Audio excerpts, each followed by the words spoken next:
எல்லோருக்கும் வணக்கம். அடியேன் உங்கள் ராமானுஜதாசன். இந்த காணொலியிலே நமது திருப்பூருக்கு அருகிலே இருக்கக்கூடிய திருப்புக்கொழியூர் அவினாசிலிங்கேஸ்வரர், அதாவது பெரும் கேடலியப்பன் என்று அழைக்கக்கூடிய அவினாசியப்பர் கோவிலையும் அந்த கோவிலின் தல புராணங்களையும் பற்றி நாம் பார்க்க இருக்கிறோம். முழு முதற் கடவுளாகிய சிவபெருமான் புரளி தாண்டவம் ஆடும் பொழுது எல்லோரும் பயந்து வேறு வேறு பகுதியில் போய் கிட்ட நிற்க முடியாதனால வேறு வேறு பகுதி போயிடறாங்க. அப்போ அன்னை பார்வதி தேவி, இப்படி நீங்கள் ஆடிக்கிட்டு இருந்தீங்கன்னா நான் இங்கே நிற்கவே வழி இல்லை, நான் போய் ஸ்திரமாக ஒரு இடத்துல உட்காந்து உங்களை பற்றி தியானம் பண்ணுறதுக்கு எனக்கு ஒரு கரெக்டான இடத்த சொல்லுங்கள் அப்படின்னு சிவபெருமானை கேட்கும்போது அவர் சொல்கிறாரு, இப்படி ஒரு குறிப்பிட்ட இடம் இருக்குது. அதாவது இதற்கு முன்பு தேவர்களுக்கும் அசுரர்களுக்கும் சென்ற நடந்த பொழுது, பிரளயம் தோன்றிய பொழுது தேவர்கள் எல்லாம் ஒரு குறிப்பிட்ட இடத்துல புகுந்து ஒளிந்து கொண்ட இடம் என்று ஒரு இடம் இருக்கிறது. திருப்புக்கொழியூர், தேவர்கள் புகுந்து ஒளிந்து கொண்ட இடம் அப்படின்னா திருப்புக்கொழியூர்னு அந்த இடத்துக்கு பேர். அங்கே போய் நீ பிரசாந்தமாக அமர்ந்து நீ என்னை நோக்கி தவம் பண்ணுன்னு சொல்லிட்டு பார்வதி அனுப்பி வைக்கிறார். இந்த அம்மா அவினாசிக்கு வராங்க. அவினாசியில் இப்போ கோயில் இருக்கிற இடத்துல அமர்ந்து தவம் பண்ணுறாங்க. நீண்ட நாட்கள் ஆகிறது. இந்த அம்மாவோட தவத்துக்கு மனம் இறங்கின சிவபெருமான் காட்சி கொடுக்குறார். காட்சி கொடுக்கும் பொழுது இந்த அம்மா என்ன சொல்கிறாங்கன்னா, உங்களுடைய இடப்பாகம் ஏற்கனவே எனக்கு கொடுத்துருக்கிறீங்க, இப்போ பாதி கருணை உடையவராக நீங்கள் இருக்கிறீங்க, நீங்கள் ரொம்ப கோபமாக எல்லாம் பிரளய தாண்டம் ஆடும்போது நானே உங்கள் பக்கத்தில் இருக்க முடியல, அதனால் நானே இப்படி வேற இடம் தவம் செய்கிறதா இருக்குது, அதனால் உங்கள் உடம்பு முழுசும் நானே இருந்தால் பெரிய கருணை உடையவராக நீங்கள் இருப்பீங்க இல்லையா, அதனால உங்களுடைய வலப்பாகவும் எனக்கு வேணும்னால இந்த தளத்தில் சிவபெருமான் அந்த அம்மாவுக்கு தன்னுடைய வலப்பாகத்தையும் கொடுத்ததாக சாஸ்திரம் புராணம் சொல்லுது. அதனாலேயே இந்த கோயிலில் பார்த்தீங்கன்னா நிறைய கோயில்களில் சிவபெருமான் வடக்கில் தான் தயார் சன்னதி இருக்கும். இந்த கோயிலில் பார்த்தீங்கன்னா வலப்பக்கத்தில் தயார் சன்னதி. பெருங்கருணை நாயகி, பெரிய கருணை உடையவள் அப்படின்னு அர்த்தம். நம்ம மேலே அவ்வளோ, அந்த கோயிலுக்கே பெரிய கோயில் பேர் இந்த அம்மாவுக்கு பெரிய கருணை இருக்கிறனால தான் பெருங்கருணை ஆத்தாள்னு சொல்லி பெரிய கோயில் மாதிரி வருது. இப்போ இந்த கோயிலும் இல்லை, மீனாட்சி அம்மன் கோயிலில் கூட அந்த அம்மாவுக்கு நேராக ராஜகோபுரம் இருக்காது, கொடிமரம் இருக்கும் போது ராஜகோபுரம் இருக்காது. ஆனால் இந்த ஊரில் இந்த அம்மாவுக்கு ஒரு தனி ராஜகோபுரம், இந்த அம்மாவுக்கு ஒரு தனி குளம், இந்த அம்மாவுக்கு ஒரு தனி கொடிமரம், தனி கருவறை. அற்புதமான இந்த அம்மாவுக்கு தான் இங்கே எல்லாமே பெரிய கருணை உடையவள் அப்படிங்கிறத பெருங்கருணை ஆத்தாள்னு பேர். மலப்புரம் ஆட்சிபீட நாயகின்னு இந்த அம்மாவுக்கு பேர். இந்த அம்மா தான் இங்கே ஹெட்டு. இப்படி ஒரு இங்கே இருக்கக்கூடிய ஒவ்வொரு யுகத்திலையும் ஒவ்வொரு மரங்கள் தலவரிசை மரம் இருக்கு. இப்போ பாதிரி மரம் இருக்கு. அந்த மரத்தடியில் பாதிரி மரத்து நாயகின்னு ஒரு சிலை வச்சிருக்காங்க. அந்த அம்மா இந்த மரத்தடியில் அமர்ந்து தான் தவம் செஞ்சதா புராணம் இருக்கு. இந்த மரத்துக்கு ஒரு ஸ்பெஷல் என்னன்னா, பிரம்மோற்சவம் நடக்கிற காலத்தில் மட்டும் பூக்குமா. மற்ற மரங்கள்லாம் வசந்த காலத்தில் பூக்கணும், இலையுதிர் காலம் முடிஞ்சு பூக்க ஆரம்பிக்கும். இந்த மரம் இந்த பிரம்மோற்சவ காலத்தில் மட்டும் பூக்கும்னு ஒரு சாஸ்திரம் இருக்கு. இந்த பூக்கள் நிறைய பழைய பாடல்கள் இந்த பூவோடைய பெருமை பற்றி சொல்லியிருக்காங்க. இப்போ பானையில் இந்த பூவை போட்டு வச்சிருந்துட்டு மறுபடியும் எடுத்துட்டு அதில் தண்ணி ஊற்றினோம்னா அந்த பானையை உடைஞ்சு போனாலும் இந்த பூவோட வாசம் போகாதான், அவ்வளவு பவர் இந்த பூக்கு இருக்கு. இப்படி ஒன்று இந்த கோயிலுடைய தலைவரிச்சு இந்த பாதிரி மரம். இந்த அம்மாவுக்கு காட்சி கொடுத்ததுனால இங்கே ஒரு அவினாசியப்பர், அதாவது விநாசம் அப்படின்னா அழிந்து போகக்கூடியது, அவிநாசம் அப்படின்னா அழியாமல் இருக்கக்கூடியது. அதாவது உலகம் அழியும் போது அழியாமல் இருந்தனால தான் தேவர்கள் இங்கு புகுந்து ஒளிந்து கொண்டார்கள் அப்படின்னு சாஸ்திரம் சொல்லுது. அதனால தான் திருப்புக்கொழியூர் என்ற ஒரு பேர். விநாசமாகாமல் இருக்கக்கூடியது அப்படிங்கிறனால அவினாசியின் பேர் வந்துருச்சு. அது காசிக்கு சமமான ஸ்தலம் அப்படின்னு சொல்லிட்டு இந்த ஸ்தலத்தை பற்றி சொல்றாங்க. அதுக்கு நிறைய வரலாறு இருக்கு. அது நம்ம அடுத்தது கொஞ்சம் நேரம். இப்போ இவருக்கு அவினாசியப்பர்னு பேர் வந்தனால இவர் பேர்லேயும் இந்த ஊருக்கும் அவினாசியின் பேர் வந்துருச்சு. திருப்புக்கொழியூருங்கிற கூடிய பழைய பேர் மறைஞ்சு அவினாசிங்கிற பேர் வந்துருச்சு. இப்போ நமக்கு எல்லாருமே அவினாசினா தான் தெரியும். திருப்புக்கொழியூர் பெரும் கேடலி அப்பன் அப்படின்னு சொன்னா யாருக்கும் நிறைய பேருக்கு தெரியாது. அங்க இருக்கக்கூடிய சுவாமியோட ஒரிஜினல் பேரு பெரும் கேடலி அப்பன். எவ்வளவு பெரிய கேடு நமக்கு வந்தாலும் அதை அழிக்கக்கூடிய திறமையுடைய இறைவன் அப்படின்னு அதுக்கு அர்த்தம். திருப்புக்கொழியூர் பெரும் கேடலியப்பன் சன்னதின்னு தான் இந்த கோயிலுக்கு பேர். இப்போ இவருக்கு அவினாசியப்பன் ஒரு பேர் இருக்கிறனாலே அவினாசின் ஊர் பேரும் வந்துருச்சு, அவர் பேரும் மாறி போயிடுச்சு. அரிய பொருளே அவினாசி அப்பான்னு தேவாரம் பாடினவங்க பாடினதுனால அவினாசிங்கிற பேர் வந்துருச்சு. அற்புதமான தலம். இந்த தலத்து பக்கத்துலேயே நல்லாருன்னு ஒரு ஆறு ஓடுது. கோயில் பக்கத்துலேயே ஒரு குளம் இருக்கு. கொஞ்சம் தூரத்தில் ஒரு 1/2 கிலோமீட்டர் தூரத்தில் பொற்றாமரை, அதாவது தாமரை குளம்னு ஒரு குளம் இருக்கு. இந்த நல்லாறு வர தண்ணி அந்த குளத்தில் தேங்கி பிற்பாடு பூண்டி வழியாக போகிற அதான் நல்லாறு, அது வழியெல்லாம் போயிருக்கு. இப்போல்லாம் ஜாக்கடையாகி போச்சு, ஆறு இருக்கிறதே தெரியறதில்ல. இப்படி ஒரு புனிதமான நதி ஓடுன ஊர். இந்த ஊர்ல இப்படி சிவபெருமான் இங்க தாயாருக்கு காட்சி கொடுத்து இங்க கோயில் கொண்டதுக்கு அப்புறம், அதாவது கோயில் கட்டினது ஒரு 2000 வருஷத்துக்கு முன்னாடி பாண்டியர் காலத்துல தான் இந்த கோயில் கட்ட ஆரம்பிச்சிருக்காங்க பத்தி தகவல் இருக்கு. அதுக்கு முன்னாடி யாரு என்னங்கிறது தெரியல. அதுக்கப்புறம் தான் இந்த வரலாற்று சான்றுகள் கிடைக்கிறது. இங்க வழிபட்டவர்களை பத்தி, அதாவது புராண காலத்துல வழிபட்டவங்களை பத்தி தலபுராணம் என்ன சொல்லுது அப்படின்னா, பிரம்மா 100 வருஷம் இங்க சுவாமி வழிபட்டிருக்காரு, தவம் இருந்து வழிபட்டிருக்கார். ஐராவதம் என்று சொல்லக்கூடிய இந்திரனுடைய வெள்ளை யானை 12 வருஷம் இங்க தவம் இருந்திருக்கு. ராமாயணத்துல பாத்தீங்கன்னா பார்த்தீங்கன்னா விஸ்வாமித்திரர் வந்து ஒரு யாகம் பண்ணுவார். அதுக்கு தாடகை அப்படிங்கிறவுடைய அறைக்கு வந்து இடைஞ்சல் பண்றதா சொல்லி தசரதன் கிட்ட போய் ராமனை லட்சுமணி ஹெல்ப்புக்கு விஸ்வாமித்திரர் கூட்டி வருவார். ராமர் வந்து தாடகையை கொன்னுட்டு இந்த யாகத்தை காப்பாற்றுவார். அப்போ வந்து இந்த இறந்து போன தாடகைக்கு சின்ன வயசுல குழந்தை இல்லாமல் போனதுனால இந்த அவினாசியப்புறம் வேண்டி தவம் இருந்து, அதாவது எப்படின்னா 3 வருஷம் தவம் இருந்திருக்கு இந்த பொம்பளை ராட்சசி. அந்த ராட்சசிக்கும் மனம் இறங்கி இருக்கிறான் நம்ம அப்பன் அவினாசி அப்பன். 3 வருஷம் இந்த பொம்பளை இங்க தவம் இருந்துக்கிறான். இந்த கோயில் பக்கத்துல இந்த பொம்பளைக்கு 2 ஆண் குழந்தை பிறகு சுபாகு மாரிசன் சொல்லிட்டு ராமாயணத்துல இந்த கதாபாத்திரம்லாம் வரும். இந்த மாரிசன் தான் மானாமாரி சீதையை கடத்துறதுக்கு ராவணன் ஹெல்ப் பண்ணுவேன். அப்ப அந்த 2 குழந்தையும் இந்த சிவருமானுடைய கருணையினால் பிறந்தவர்கள். இப்போ தாடகை வந்து 3 ஆண்டுகள், அதாவது பிரம்மா 100 வருஷம், ஐராவதம் 12 ஆண்டுகள் தவம் பண்ணிருக்கிறது. இந்த தாடகை ராட்சசி வந்து 3 வருஷம் தவம். இதுக்கு அடுத்து பார்த்தோம்னா ஆதிசேஷனுடைய மகள் நாகக்கன்னிகை. இந்த பொண்ணு வந்து 21 மாதங்கள் இங்கே தவம் பண்ணி சிவனுடைய கருணையை பெற்றதா தலபுராணம் சொல்லுது. அடுத்தது வியாத வேடன் அப்படிங்கிற கூடிய ஒரு வேடன். அவன் ஒரு மாத காலம் 30 நாள் இந்த சுவாமியை இங்கேயே தங்கி பூஜை பண்ணிருக்கிறான். அடுத்தது சங்ககண்ணன் அப்படிங்கிற கூடிய திருடன் இங்க வந்து சுவாமியை பூஜித்து அவன் கைலாச பதவி அடைஞ்சிருக்கிறான். அவனுடைய வரலாறுலாம் அற்புதமா இருக்கும். 5 நாள் தங்கி இருந்திருக்கிறான் இங்க. ரம்பா, அதாவது தேவலோகத்தில் நடனம் ஆடக்கூடிய ரம்பா ஒரு நாளும் இங்க இருந்து காகம் அப்படிங்கிறது ஒரு ஜாம நேரம் இங்க இருந்து தவம் பண்ணி சுவாமி கருணை அடைஞ்சிருக்கு. யக்ஞகுப்தன் அப்படிங்கக்கூடிய ஒருத்தர் ஒரு முகூர்த்த நேரம் இங்க தவம் பண்ணி சுவாமியோட கருணை பெற்றிருக்கார். இப்படி பல்வேறு விதமானவர்கள் இந்த சுவாமியை வணங்கி நிறைய அருளை பெற்றதாக இந்த தலபுராணமும் ஐதீகம் சொல்கிறது. இங்க வந்து தீர்த்தம் அப்படின்னு பார்த்தோம்னா நிறைய தீர்த்தங்கள் இருக்குது. சங்க இலக்கிய நூல்களிலே புராண நூல்கள்லையும் கூறப்பட்ட நிறைய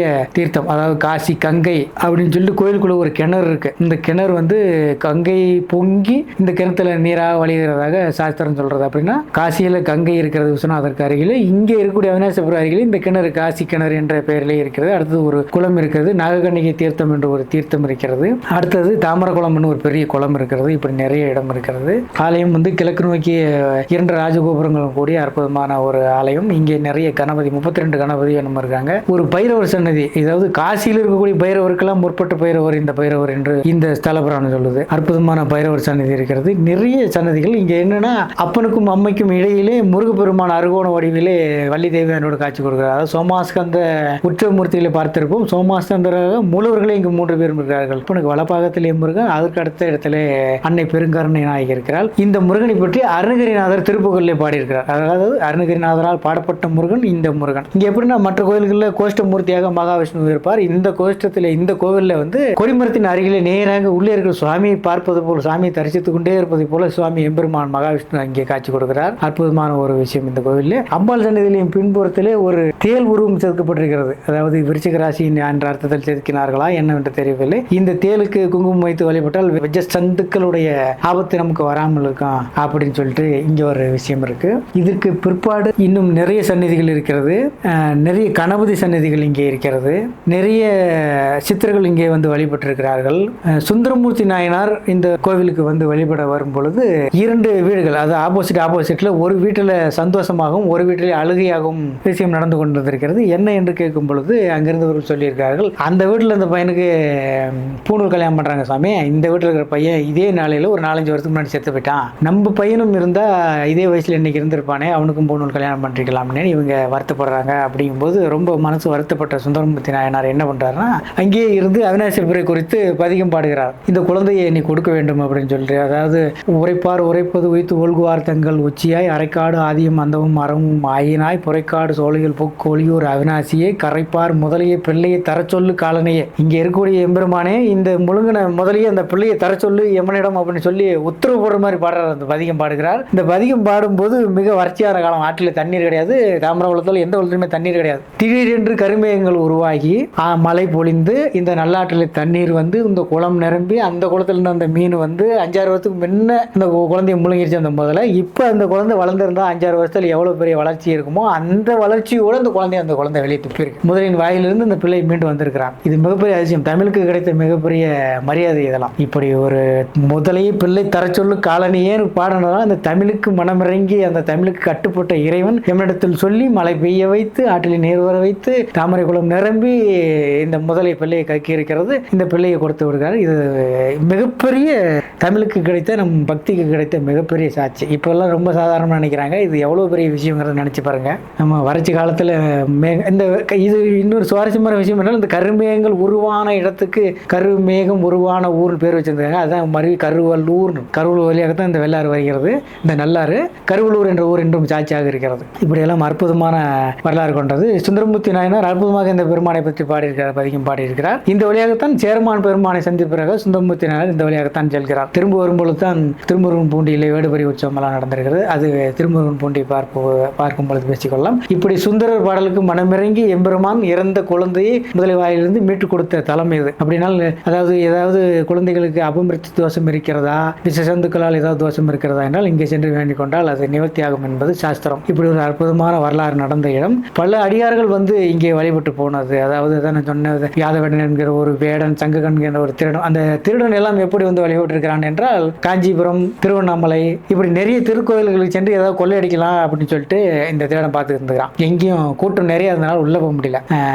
இங்கே வரான். இங்கே விசேஷம் நடக்கிற காலத்தில் வரும்போது இன்னும் கொஞ்சம் கூட்டம் கம்மியாக இருக்கும்போது என்ன பண்ணுறாங்கன்னா உள்ள புகுந்து எல்லா சாமியும் பார்த்துட்டு வரான். நடராஜர் காலில் திருவடியில் ஒரு பொற்சிலம்பு மாட்டிருக்கு. ஒரு பார்த்து தூக்கிட்டு தானே இருப்பாரு. அந்த பொற்சிலம்பு பார்க்குறான். வைரம், வஜ்ரூரியம், வைடூரியம் எல்லாம் பதிக்கப்பட்ட அந்த சிலம்பை பார்க்குறான். இதை ஒன்றை கடத்திட்டு போனால் பல வருஷம் நம்ம வாழலாம்டான்னு சொல்லிட்டு அது திருடத்துக்கு ஐடியா பண்ணுறான். இப்படி நைட்டு எல்லாம் தூங்கிடுவாங்க, நம்ம போயிடலாம்னு சொல்லிட்டு இவன் டெய்லியும் அந்த சிலம்பியே மனசில் நினைச்சுக்கிட்டு அதையே பார்த்துக்கிட்டு வெளியே இருக்கிற அரச மரத்தடியில் உட்காந்துறான். போயிட்டாங்கன்னா உள்ள போலாம்னு. இப்படி 4-5 நாள் போகுது. சிவராத்திரி அன்னைக்கு விடிய கோயில் திறந்திருக்கு. இவன் மரத்தடி இருந்துக்கிட்டு அந்த சிலம்பியே பார்த்துட்டு இருக்கான். எல்லாம் தூங்கிட்டா உள்ள போலாம்னு. வேலை நடக்கல, எல்லாம் தூங்கல. அதான் முழிச்சுக்கிட்டு இருந்தா தானே சிவராத்திரி விஷயம். இவனுக்கு தெரியல சிவராத்திரின்னு. எல்லாம் முழிச்சுக்கிட்டே இருக்கிறாங்க. இவன் பக்கத்துல இருந்து அடியார்களுக்கு இவன் எதுக்கு வந்திருக்கான்னு தெரிஞ்சு பேசியிருக்கிறாங்க. இவன் 5 நாள் வரைக்கும் சிவருமான் பாதங்களையே பார்த்துக்கிட்டு இருந்தனால இவன் நிறைய புண்ணியம் பண்ணிருக்கான்னு இவங்க அதை பேசியிருக்கிறாங்க. இவன் 5 நாளா உறக்கம் இல்லாம ஊன் உறவு, அதாவது சாப்பாடும் இல்லாம, திருடனுக்கு யாரும் தெரிஞ்சவங்க கிடையாது. இவனும் ஒரே குறிக்கோளா அந்த காலையே அந்த அடியும் முடியும் காண ஒண்ணாத அந்த பார்த்தையே பார்த்துக்கிட்டு இருந்துக்கிறான். சோறு கிடையாது, தண்ணி கிடையாது, ஒரே குறிக்கோள் சிவபெருமான்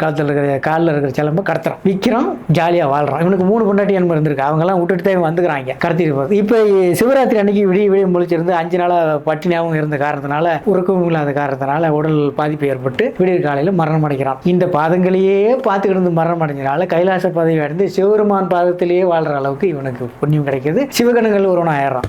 எப்படி 5 நாளாக திருடத்தானே, 5 நாளாக திருடத்துக்கு தானே சிலம்பை பார்த்துக்கிட்டு இருந்தான். என்ன பக்தியோட ஒன்றும் பார்க்க கிடையாதுல்ல. அவனுக்கு எப்படி கைலாச பதவி கிடைச்சதுன்னு நம்ம ஆளுங்களுக்கு கேள்வி வரும். எனக்கே கூட வந்திருக்கு. இதுக்கு தெலுங்கில் உபன்யாசம் பண்ணக்கூடிய மரியாதைக்குரிய அதாவது அமர பதவி அடைந்து விட்ட திரு மல்லாடி சந்திரசேகர சாஸ்திரி அவர்கள் ஒரு விளக்கம் கொடுத்தார். அஜாமிலா உபாக்கியானம் அப்படிங்கிற ஒரு உபாக்கியானத்தில் ஒரு விளக்கம். ஒரு பெண்மணி இருக்கிறாள், அவருக்கு ஒரு ஆண் குழந்தை பிறக்கிறது, கணவர் இறந்து விடுகிறார். ரொம்ப கஷ்டப்பட்டு அந்த பையனை அந்த அம்மா வளர்க்குது. அந்த பையன் வளர்ந்து பெருசாயிட்டான். அவனுக்கு கல்யாணம் பண்ணி வச்சுட்டாங்க. கல்யாணம் பண்ண கொஞ்ச நாள்லேயே இவனுக்கு மனைவி மேலே இருந்த மோகத்தினால அம்மாவை கண்டுக்காம விட்டுட்டான்.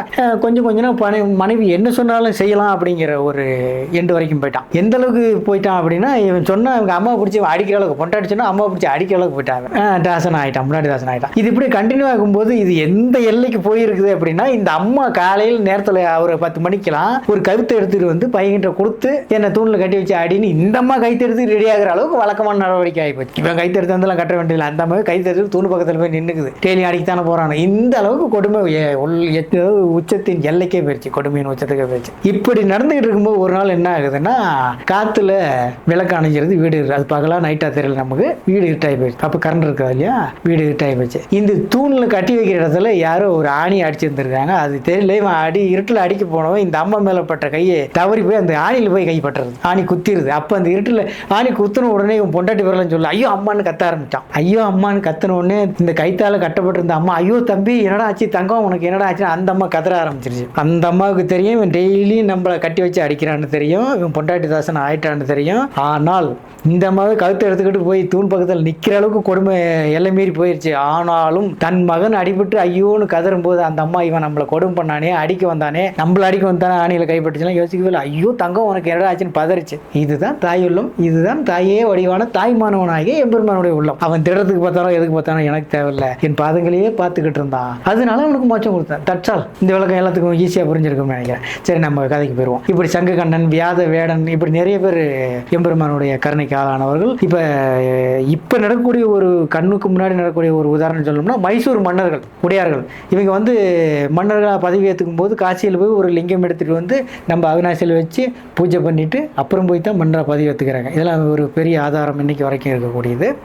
காசியில் இருக்கக்கூடிய லிங்கமானது வேர் விட்டு அந்த வேரிலே தான் இந்த லிங்கம் உற்பத்தி ஆகி இங்கே தவமிருந்த அன்னை பெருங்கருணை நாய்க்கு காட்சி கொடுத்ததாக ஸ்தல புராணம் சொல்கிறது. அப்போ ரெண்டும் ஒன்றே தான். காசியில் இருக்கிற விஸ்வநாதர் வேறல, அவிநாசியப்பர் வேறல. காசியில் பாதி அப்படிலாம் கிடையாது. காசிக்கு சமமானது அவினாசி. இது ஒரு அற்புதமான தகவல். இப்படி நிறைய பேருக்கு கருணை காட்டி கொண்டு வந்த எம்பெருமான் ஒரு 15ஆம் நூற்றாண்டு வாக்கிலே வீர விக்ரம சோழி ஆண்டான் என்று சொல்லக்கூடிய கொங்கு சோழ மன்னன் இந்த பகுதியை ஆண்டுகிட்டு வரும் பொழுது இந்த தேரெல்லாம் செஞ்சு தேரோட்டம் விடும் பொழுது ஒரு நாள் என்ன ஆகிறதுனா தேரானது வடக்கு வீதியிலே நின்று போகிறது. தேர் கிளம்பு மறைக்கிறது. எல்லாம் என்னென்ன பண்ணி பார்க்கணும், யானையை வச்சு கூட தள்ளி பார்க்குறாங்க, ஒன்றும் வேலையாகலை. தேர் நின்று போச்சா நம்ம ஆளுக்கு சில பேர் ராஜாவுக்கு பிடிக்காத ஆளு இருந்திருப்பான்ல, ஆளுக்கு பேச ஆரம்பிச்சாங்க. இந்த ராஜா என்ன தப்பு பண்ணானோ, நம்ம ஆளுங்க காலையில் குளிக்காமல் வந்தானோ இல்லை அச்சவன் சாப்பிட்டு வந்தானோ, என்ன தப்பு பண்ணானோ, இப்படி ஆளுக்கு பேச ஆரம்பிச்சாங்க. நம்ம ஆளுங்க தான் எது வேணா பேசணும் இல்லை. அப்புறம் இப்படியே கொஞ்சம் டைம் ஆகிக்கிட்டே போகுது. ஆளுக்கு இப்போ என்ன பண்ணுறாங்கன்னா, இங்கே ஒரு ஞானசம்பந்த பெருமானால் ஏற்படுத்தப்பட்ட ஒரு மடம் ஒன்று இருக்குது. அந்த மடத்தில் ஒரு சன்னியாசி எல்லாம் ஒரு அடியார் இருந்திருக்கார். இவங்க என்ன பண்ணுறாங்க, அவர் கண் தெரியாதவர். அவர் இந்த அடியாருக்கு கண் தெரியாது. இந்த அடியாருக்கு ஒரு தனி வரலாறு இருக்குது, அதை நம்ம பிற்பாடு பேசிக்கொள்ளும். இந்த அடியார்கிட்ட போய் கேட்குறாங்க, இப்படி ஏதாவது பண்ண முடியுமாங்க, இப்படி தேர் நின்று போச்சுன்னு. இப்போ இதுக்குள்ளே என்ன ஆகுதுன்னா, நம்ம ஆளுங்கெல்லாம் கிரிமினல் பார்ட்டிகளும் சேர்ந்து இங்கே ஒரு மந்திரவாதி இருக்கிறாங்க, அவங்ககிட்ட சொன்னால் கிளியர் பண்ணிடுவான்னு. ஒண்டி புள்ளின்னு சொல்லிட்டு அந்த மந்திரவாதிக்கு பேர். தேர் நிறுத்தந்தே அந்த மந்திரவாதி தான். இந்த மந்திரவாதி இந்த பகுதியில் கணக்கு வசூல் பண்ணுற ஒரு இப்போ இருக்கிற விவோ மாதிரி ஒரு பெரிய அதிகாரி இருந்துக்கிறான். எல்லா மன்னர்களும் இவனுக்கு ஆதரவாக இருந்திருக்காங்க. இந்த விக்ரம சோழன் ஆட்சிக்கு வரும்போது என்ன ஆகுதுன்னா, இவன் லஞ்சம் வாங்குறான்னு சொல்லி கம்ப்ளைண்ட் போகுது. நம்ம ராஜா என்ன பண்ணுறாருன்னா, கட்டன் ரைட்டாக உடனே அவனை தூக்கிட்டார் வேலையை விட்டு. மறிவு சொல்லி நாங்கள் பார்த்துக்கிறோம், நீ வேலையை பார்ப்பா தம்பின்னு சொல்லிட்டு அவனை வேலையை விட்டு தூக்கிறாங்க. இவன் மந்திரவாதி இல்லையா, இவன் எதுவும் ஒரு வேலை பண்ணணும்னு சொல்லிட்டு ராஜாவை எதுவும் பண்ண முடியாது, பண்ண உடனே கண்டுபிடிச்சி அம்பலப்படுத்த தள்ளிடணும்ட்டு ராஜாவுக்கு பெயர் கெட்ட பெரிய ஏற்படுத்துங்கிறதுக்காண்டி தேர் ஓடுற நாளையில் அவன் பகுதி அந்த பகுதியினால வடக்கு வீதியில் தேர் வரும்போது நிறுத்திட்டாங்க. வேற பூதங்களை உண்டு பண்ணி, கண்ணுக்கு தெரியாத பூதங்களை உண்டு பண்ணி தேர் சக்கரத்தை பிடிச்சி நிற்கிது 4 பூதம். இப்போ இவன் ஜாலியாக இருக்கான். அவங்ககிட்ட போகலாமான்னா ஏற்கனவே அவனை பதவி விட்டு வேலையை விட்டு தூக்கிடுறான். நம்ம அவனை போய் நம்ம கேட்கணுமா? அப்படி ஒரு மந்திரவாதி தான் தெய்வத்தின் தேரை ஓட்டணுமான்னு சொல்லிட்டு ராஜாவுக்கு அதில் சம்மதம் உடன்பாடு இல்லை. இப்போ சில பேர் சொல்கிறாங்க, இப்படி ஒரு அடியார் இருக்கிறாங்க, அவரை கேட்டு பார்க்கலாம்னா. அவருக்கு போய் கேட்டுவிட்டா எனக்கெல்லாம் அவ்வளோ பவர் கிடையாதுங்க, என்னோட குரு ஒருத்தர் இருக்காரு, அவரை கூப்பிட்டு பார்க்கலாங்க அப்படின்னு சொல்லிட்டு அவரை போய் கேட்குறாங்க. அவர் விஷயத்தை கேள்விப்பட்ட உடனே எழுந்திரிச்சு நேராக உள்ளே போனார். உள்ளே போய் அவிநாசபுரம் வேண்டிக்கிட்டார். அங்கே இருக்கிற விபூதி எடுத்து அவர் உடம்பு பூரா பூசிக்கிட்டார். கை நிறைய விபூதி எடுத்துக்கிட்டு போனார் வடக்கு வீதிக்கு. 4 தேர் சக்கரத்துலையும் விபூதி பூசி அந்த விடுதலையை அங்கே இருந்த பூதங்களை விடுதலை பண்ணார். விடுதலை பண்ணி ஒரு ஓரமாக நிற்க சொன்னார். நின்னது 4 பூதமும் தேரை இழுங்கினார். தேர் ஓடி வந்து நின்னுது. இதுக்கப்புறம் தான் ஒரு விஷயத்தை என்ன விஷயம்னு சொன்னார். இப்படித்தான் பூதத்தை வச்சு கட்டிருக்காங்கன்னு. அந்த பூதங்களை நல்ல பூதங்களாக மாற்றி அவிநாசிக்கு 4 பக்கத்துலையும் காவல் பூதங்களாக மாற்றினார். இன்னைக்கு இருக்கிறாங்க அந்த 4 பேரும். 4 காவல் தெய்வமா அந்த பூதங்களே வச்சுட்டார். இப்போ என்ன பண்றாருன்னா, ராஜா நம்மளுக்கு அவ பெயரை மாத்தினவர் இவர் தான், இவருக்கு ஏதாவது மரியாதை பண்ணுமேன்னு சொல்லிட்டு, சுவாமி இந்த தேர் இழுக்கும் போது முதல் மரியாதை உங்களுக்கு பரிவட்டம் கட்டுவாங்க, நீங்க தேரை வடம் பிடிச்சு ஆரம்பிச்சா தான் தேர் ஓடும் அப்படின்னு சொல்லி செப்பு பட்டை எழுதி கொடுக்குறார். சுமார் 400 வருஷத்துக்கு முன்னாடி இது நடந்த கதை. செப்பு பட்டை எழுதி கொடுக்குறார். இந்த பரம்பரையில் வந்தவங்க இன்னும் இருக்கார். இந்த அடியார் பேரு வள்ளல் தம்பிரான். வெள்ளை தம்பிரான் சில பேர் சொல்றாங்க, வள்ளல் தம்பிரான் இவரோட பேர். இவர் பிறந்தது இந்த ஏரியா தான். கணிசமா அதாவது உதாரணமா சொல்ல முடியல நம்மளுக்கு. அதாவது சீர்காழியிலிருந்து வந்த ஞானசம்பந்த பெருமானுடைய பரம்பரையில் வந்தவர் இப்படின்னு ஒரு தகவல் இருக்கு.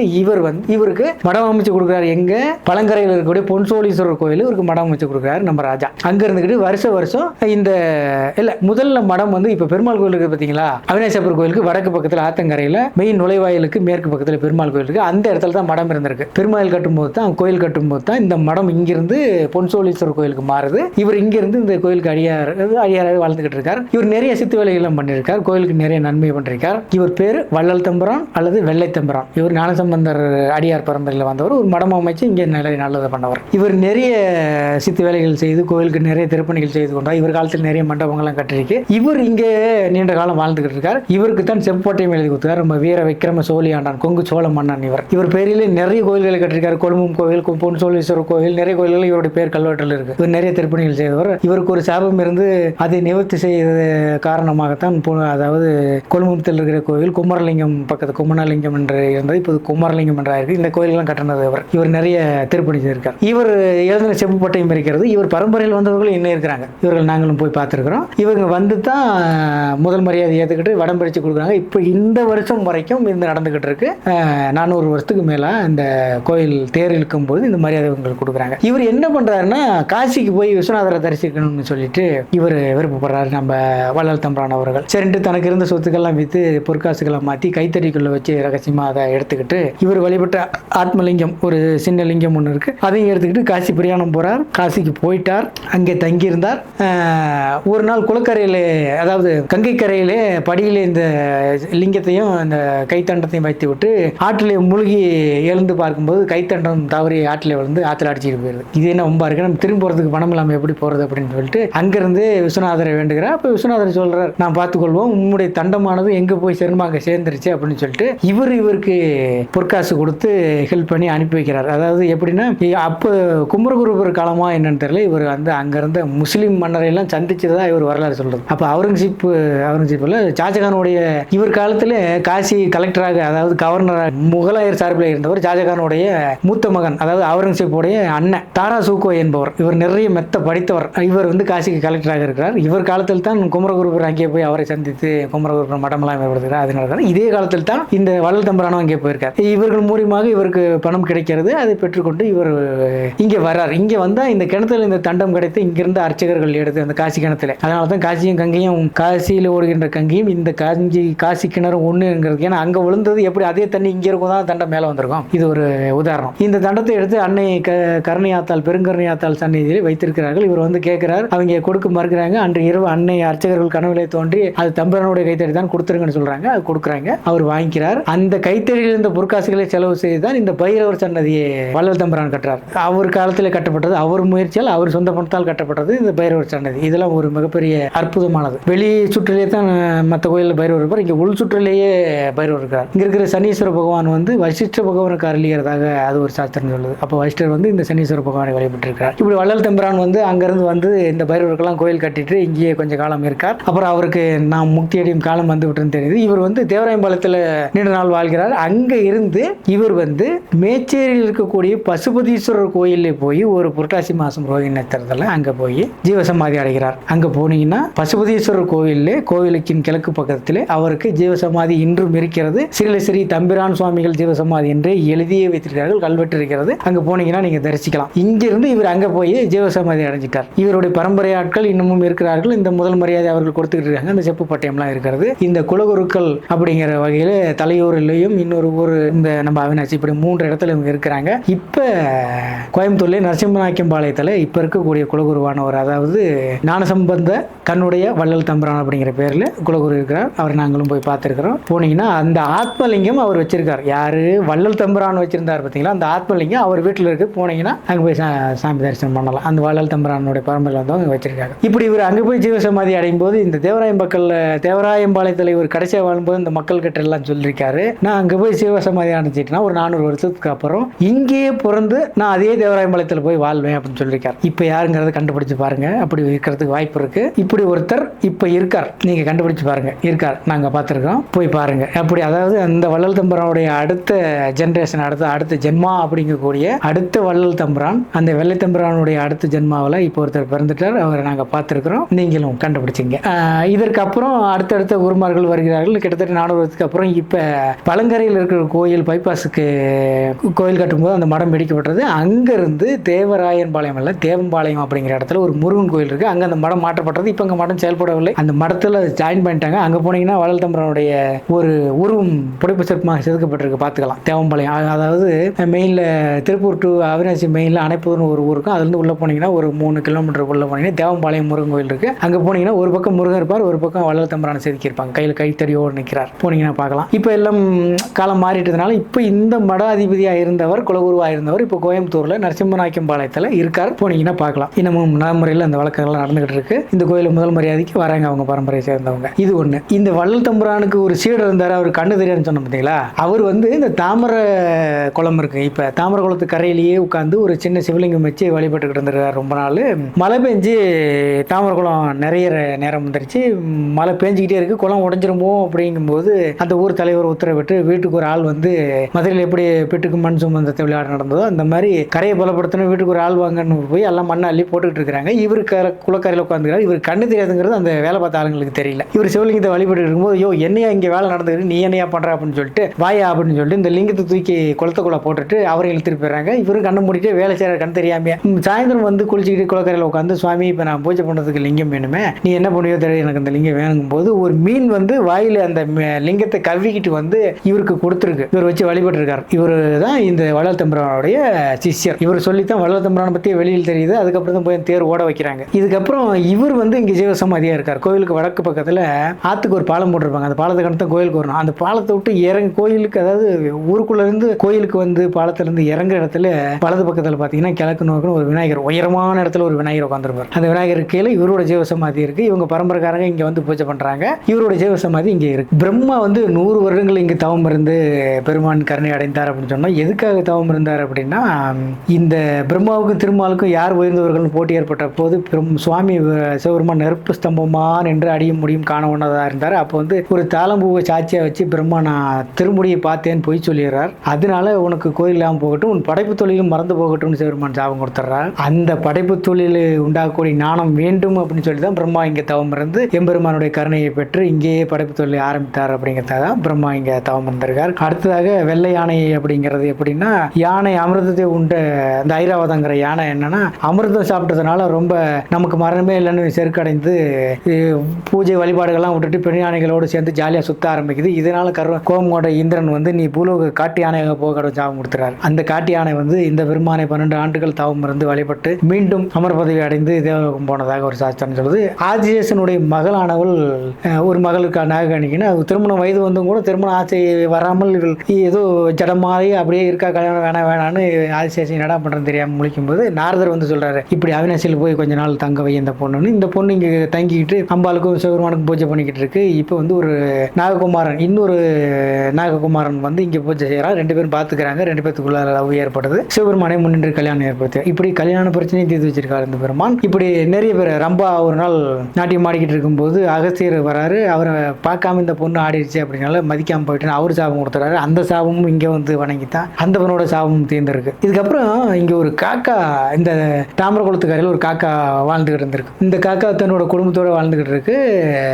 ஊருக்குள்ள போக வேண்டியது, ஏதோ உணவு கிடைக்கிறத கொண்டு வந்து குஞ்சுகளுக்கு கொடுக்க வேண்டியது, இப்படியா வாழ்ந்துகிட்டு இருக்கும்போது என்ன ஆகுதுன்னா, ஒரு நாள் ஒரு வீட்டுல இருந்து ஒரு உணவு பதார்த்தத்தை எடுத்துக்கிட்டு வானத்தில் பறந்து வந்துகிட்டு இருக்கு. கோயிலுக்கு மேல பறக்குது. இன்னொரு காக்கா வந்து மோதிடுது இந்த காக்கா மேல. அப்ப வாயில இருந்த அந்த உணவு பதார்த்தம் தவறி கீழே விழுந்துருது. கீழே ஒரு சன்னியாசி கையில திருவோட்டோட போய் இந்த திருவோட்டில் அந்த காக்கா வாயில இருந்த உணவு விழுந்துருது. அந்த புண்ணியம் கிடைச்ச ஒரு சின்ன காரணத்துக்காக, அதாவது காக்காவுக்கு தெரியாது நம்ம வாயில இருந்த பதார்த்தம் அந்த திருவோட்டில் போய் விழுவும், தவறுதலா போய் விழுந்து அவனுக்கு தானம் பண்ணிடுச்சு அப்படிங்கிற புண்ணியத்தை காரணம் வச்சு அந்த காக்காவுக்கு முக்தி கொடுத்துருக்காரு பெருமாள் சிவபெருமான். எவ்வளவு பெரிய விஷயம். நமக்கு தெரியாம நடந்தாலும் நமக்கு பலன் உண்டுங்கிறது இதெல்லாம் சாட்சி. இந்த மாதிரி அந்த காக்கைக்கு முக்தி கொடுத்துருக்காரு. இப்படி நிறைய பேத்துக்கு கருணை காட்டியவன் இந்த எம்பெருமான். இந்த எம்பெருமானை பற்றி நிறைய பேசிட்டே இருக்கலாம். தலபுராணத்தில் நிறைய விஷயங்கள் சொல்லியிருக்காங்க.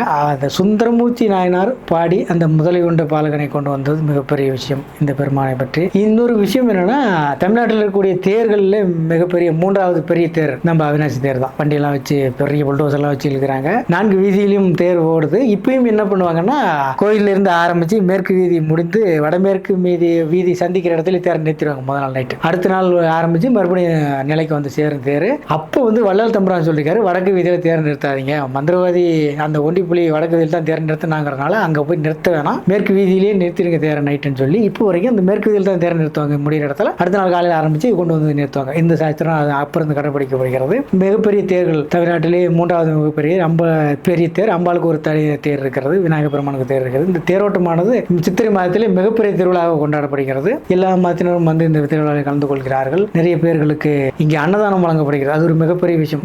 நாள் முழுவதும் விழா காலம் முடியும் வரை அன்னதானம் வழங்கி கொண்டே இருக்கிறார். எங்க போனாலும் சாப்பிடலாம். அதெல்லாம் பெரிய விஷயம். வெயில் காலத்திலே மக்களுக்கு நிறைய நீர்மோர் வழங்கப்படுகிறது. இந்த தேர் சில வருடங்களுக்கு முன்பு எரிந்து போய் புதிய தேராக கௌமார மடத்தை சேர்ந்தவர்கள் நிறைய பேர், நம்ம கிருமானந்த வாரியாரெல்லாம் இதற்கு நிறைய பொருளுதவி செய்து இந்த தேர் செய்யப்பட்டது. அற்புதமான விஷயம் இது. இந்த தேரோட்டம் ஓடுகிறது. 1 கோடி தேரில் 1 கோடி இந்த தேர் செய்து வைத்து இந்த தேர் ஓடிக்கொண்டிருக்கிறது. நடக்கிறது நிறைய அற்புதமான விஷயம். இந்த அற்புதமான பெருங்கருணை நாயகி சமேத அவினாசியப்பர் கோவிலில் 5 கால பூஜை தொடர்ந்து நடைபெறுகிறது. பூஜைகள் எல்லாம் இந்த காலத்தில் நிறுத்துவதற்கு நல்ல வசதியான கோவில், நிறைய தான தர்மங்கள், நிறைய நிலம் இருக்கிறது கோவிலுக்கு என்பதால் நிறைய 5 கால பூஜையும் முறைப்படி நடந்து கொண்டிருக்கிறது. பிரம்மோற்சவம் என்பது சித்திரை மாதம் சுக்லபட்சம் பஞ்சமி தீதி மிருகசீரிசர் நட்சத்திரம் வரும் நாளிலே கொடியேற்றம் தொடங்கி 12 நாட்கள் மிகவும் சிறப்பாக இறைவனும் இறைவியும் தினமும் காலையும் மாலையும் பல வாகனங்களில் தேரிலும் எழுந்தருளி பக்தர்களுக்கு அருபாரிக்கிறார்கள். பூராட நட்சத்திரம் அன்னைக்கு பெரிய தேரில் இறைவனும் அம்பாலும் வலம் வந்து பக்தர்கள் காட்சி கொடுக்குறாங்க. 5ஆம் நாள் 63 நாயன்மார்களோடு ரிஷப வாகனத்தில் எம்பெருமான் வந்து காட்சி கொடுக்கிறார். வசந்தோற்சவம் என்று ஒன்று நடக்கிறது. ஒவ்வொரு மாதமும் வைகாசி மாதம் சுக்லபட்சம் சித்திரை சுவாதி நட்சத்திரம் விசாக நட்சத்திரம் வரை இந்த கோவிலில் வசந்த உற்சவம் நடக்கிறது. 3 நாட்கள் நிறைய தமிழ் புலவர்களுடைய சொற்பொழிவுகள்லாம் நடக்கிறது. இது ஒரு விசேஷம் இந்த கோவிலில்.